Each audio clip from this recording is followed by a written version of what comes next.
Hello everybody, hi. I'm back with a little more understanding of yet another broken sequence in Metroid Dread. This time we'll be doing stuff like getting the grapple beam 4 items earlier than normal and killing Kraid in a broken but secretly intended way. Grab onto your subscribe buttons because it's going to be a bit of a bumpy ride.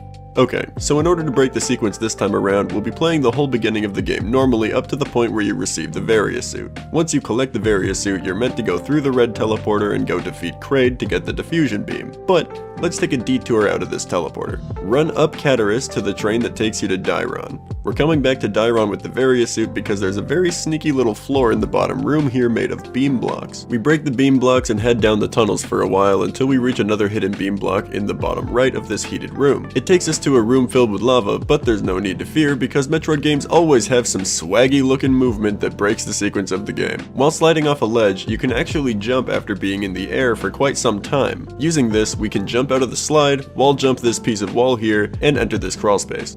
Or is it perhaps ball space? Continuing through the room you're not meant to be in, you can elevator to Artaria, fall down a little ways, and collect the grapple beam. Normally, you're meant to get the diffusion beam, morph ball bombs, flash shift, and speed booster before the grapple beam, so this is kind of a big deal. Once you've secured your first prize, head down through the elevator and go left the way you came. As soon as you've reached this room and you're backtracking, go left even more until you meet this Emmy zone. Here you can see the path I took to get through this Emmy zone, and you basically just need to get as up and left as possible. The Emmy rooms can be a little confusing, but this part is pretty short. Now that we're out of the Emmy zone, we can grapple this block away and head through the no power area. In this room, you can climb upwards, which leads you to the power switch. After the power is on, come back into this room and climb up again to receive the morph ball bombs. Now you are completely set up to kill Kraid with an item that you were never meant to have at this point in the game. From here, it's easiest if you take the same path downward as you took to get up. Then you run through the heat, climb out of the beam block floor you came in, and make your way through Cataris. Now you can finally go back down underneath the red teleporter to face Kraid.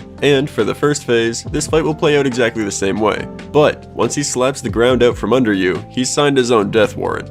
Fortunately, Nintendo knows what you did, and they reward you with a little bomb block that you can only break because you broke the game first. Through the wall, Samus gets launched out of a hidden cannon and fired straight into Kraid's... fires her straight into Kraid. Here you can spam the bombs you aren't meant to have, and it takes care of Kraid's second form immediately. No need to play through his pesky second phase.